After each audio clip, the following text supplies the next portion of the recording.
Faire part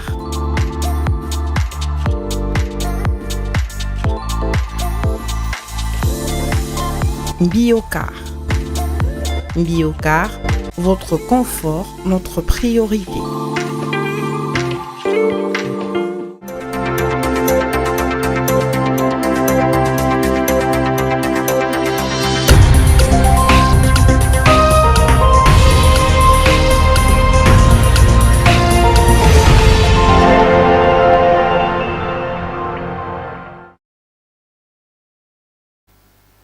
Bon après-midi, madame, messieurs, et bonjour et bienvenue à cette édition de la mi-journée sur Mondico Télévision. À la une de l'actualité, les centres culturels international de Kinshasa, situé dans la commune de Kasavubu, a reçu le lundi 31 mars 2025 l'ouverture de travaux de la table ronde pour l'appropriation du concept Génocoste. L'ouverture de ces assises a été faite par les présidents de la République démocratique du Congo, Félix Antoine Tshisekedi Tshilombo. Meshak Lofaka nous en dit plus. Le lundi 31 mars 2025, une cérémonie solennelle s'est tenue au Centre culturel de Kinshasa, marquant le lancement des travaux de la table ronde pour l'appropriation du concept Génocoste par les Congolais en lien avec la mobilisation nationale et la reconnaissance internationale du génocide congolais qualifié de génocide pour des gains économiques Génocoste. Cet événement a été inauguré par le président de la République Félix Antoine Tshisekedi Tshilombo en présence de nombreuses personnalités et experts internationaux et nationaux. Les Génocoste vise à examiner les conséquences économiques du génocide et à réfléchir aux moyens d'assurer la réparation et la reconnaissance des préjudices subis. Cette table ronde constitue une étape essentielle pour la population et la sensibilisation autour de cette problématique cruciale en mettant en pratique les responsabilités historiques et les voies de justice à explorer. Dans son discours d'ouverture, le président de la République a souligné l'importance de cette initiative pour la mémoire collective et le développement socio-économique du pays. La République démocratique du Congo a une histoire riche, mais profondément complexe. Au-delà de son visage le plus connu, celui d'un pays aux ressources naturelles abondantes, se cache une réalité sombre, souvent méconnue ou volontairement ignorée. Plus de 10 millions de vies humaines innocentes, brutalement fauchées par une violence systématique et cyclique visant des communautés entières. Parmi les exemples les plus tragiquement marquants figurent les massacres perpétrés à Kasika et à Makobola dans le sud Kivu, où plus de la moitié des membres des ethnies Nindu et Lega furent exterminés en un très court laps de temps, avec des actes d'une cruauté insoutenable, tels que l'enterrement de femmes vivantes. En ouvrant officiellement cette table ronde, je nous invite tous à être à la hauteur de cette responsabilité historique. Puisse la lumière de l'espoir éclairer à nouveau nos vies meurtries et que la paix et la justice guident nos pas sur le chemin de la guérison parce que c'est encore possible.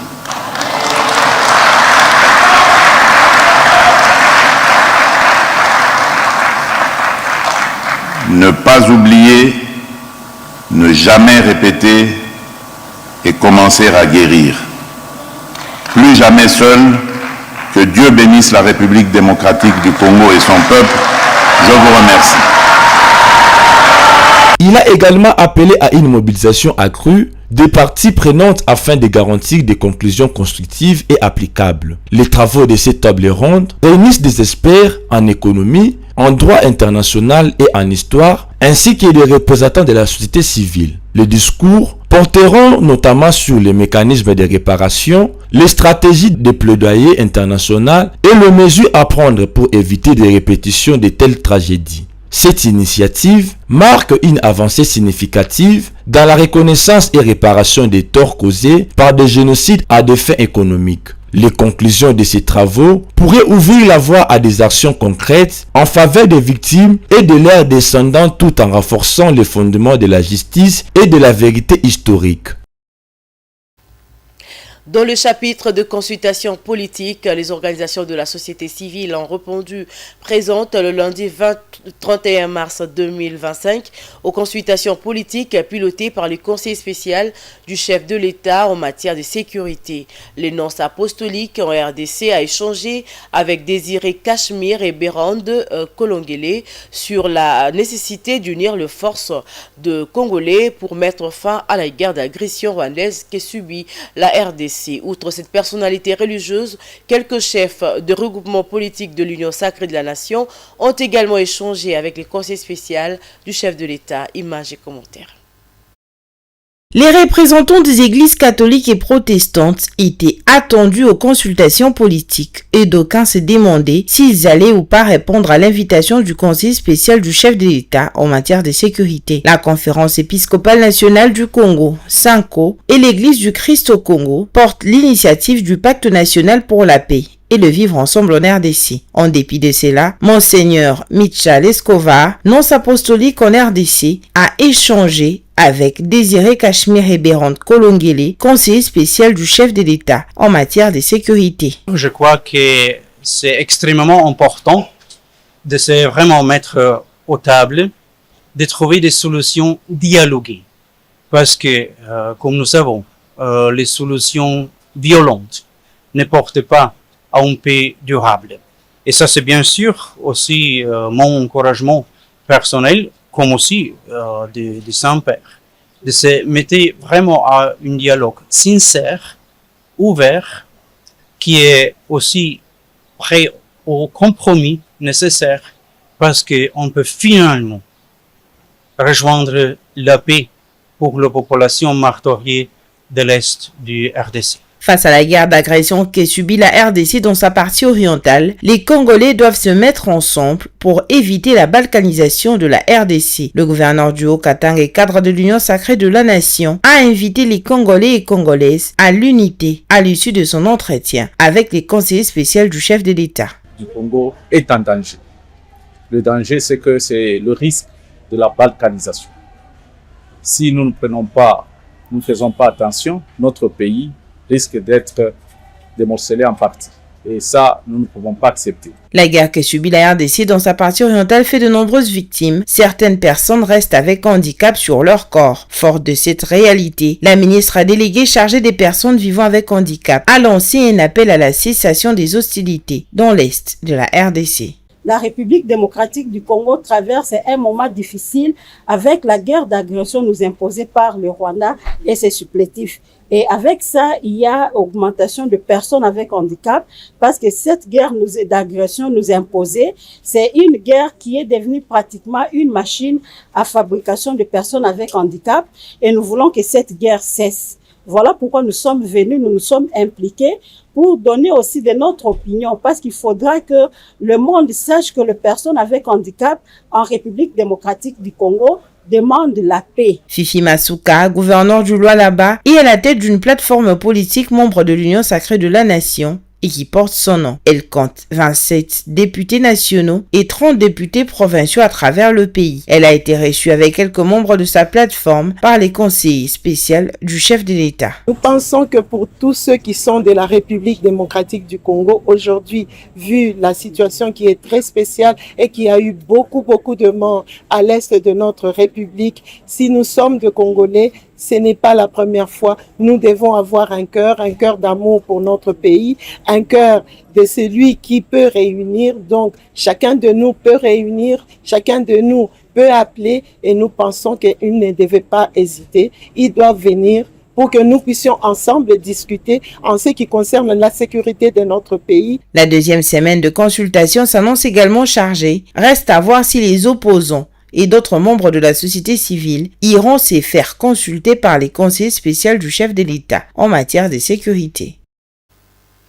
Dans un autre chapitre, ouverture le lundi 31 mars de la session de mars 2025 dans plusieurs assemblées provinciales de la RDC. C'est le cas des assemblées provinciales de Kinshasa et du Congo central à l'ouest du pays où les cérémonies d'ouverture ont été dirigées par les présidents de ces organes délibérants. À cette occasion, le président de l'Assemblée provinciale de Kinshasa a évoqué plusieurs défis auxquels est confrontée la capitale congolaise et qui seront débattus lors de la session de mars afin de répondre aux urgences, aux attentes de la population. Le siège de l'Assemblée provinciale de Kinshasa et celle de l'Assemblée provinciale du Congo central ont vécu le lundi 31 mars 2025 l'ambiance de la rentrée parlementaire. La session de mars 2025 qui a débuté s'annonce très serrée au vu de défis et matières qui y seront traités. À Kinshasa particulièrement, les problèmes sécuritaires, les embouteillages et l'insalubrité seront abordés en priorité parmi tant d'autres. Lévi Mbouta, président de l'Assemblée provinciale de Kinshasa, l'a dit dans son allocution d'ouverture. Aujourd'hui, il y a eu l'ouverture de la session de mars 2025. Nous venons tous de suivre le discours magistral prononcé par le président de cette institution. J'ai cité le président Lévi Mbouta, un discours qui a pu s'englober tous les secteurs de la ville de Kinshasa. Il a parlé de tout sauf rien. Les membres de l'Assemblée provinciale de Kinshasa ont promis de travailler pour pousser le gouvernement provincial à répondre à tous les défis qui ont été évoqués par le président pour cette session. À l'instar de l'Assemblée provinciale de Kinshasa, celle du Congo central a aussi effectué sa rentrée parlementaire, marquée par les discours du président de l'Assemblée provinciale, Papi Montezolo Diatezoa, qui a donné les grandes lignes des travaux de cette session. Victor Swami Faka, député provincial élu de Matadi, compte sur le contrôle parlementaire pour améliorer la gouvernance dans leur province. Nous sommes demain, le 1er avril, ça sera le début de la session du budget que nous avons voté en 2024. Et donc, cette session budgétaire sera en application. Ça commence demain. C'est comme ça que nous demanderons, en tant qu'organe de contrôle, au ministre, que chaque ministre fasse bien son travail.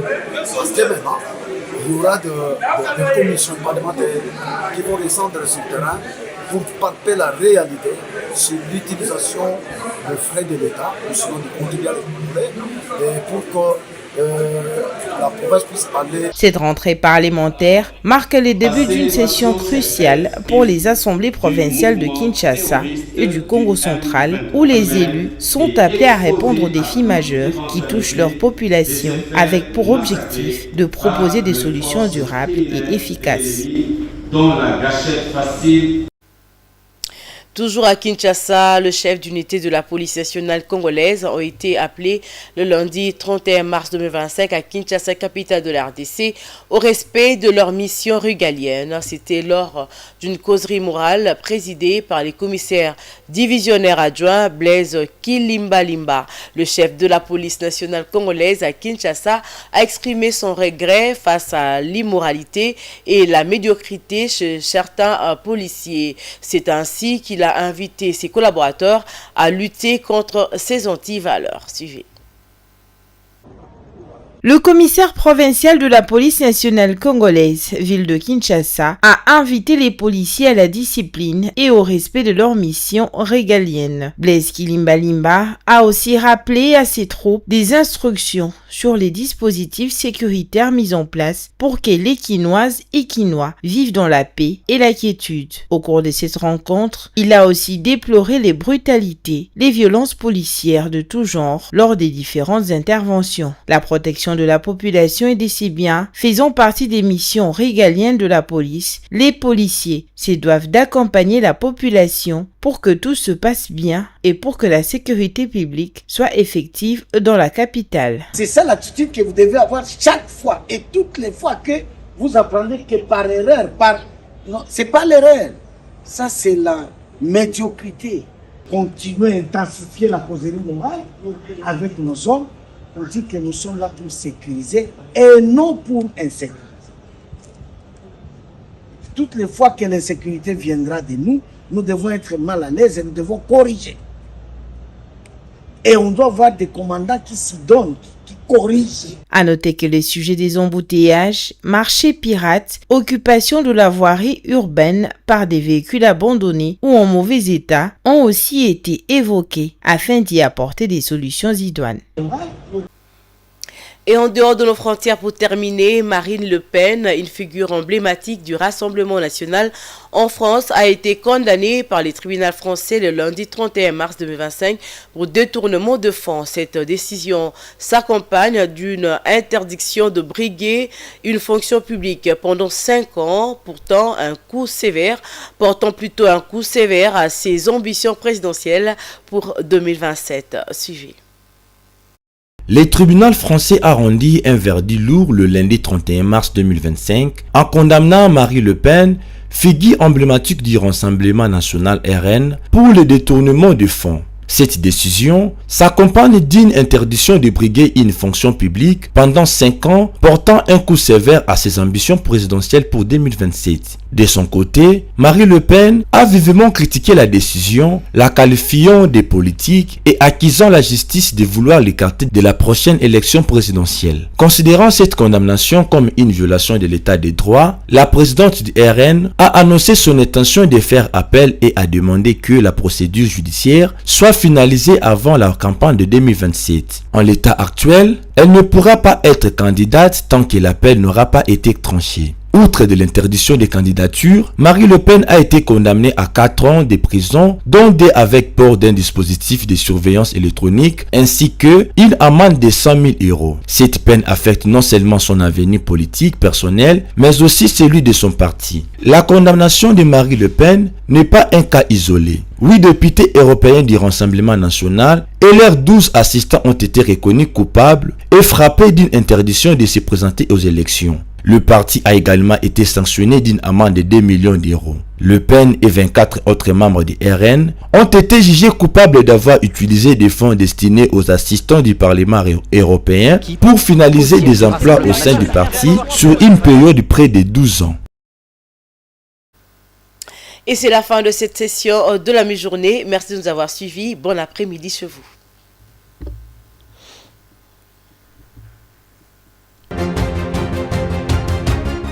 Ce journal vous a été offert par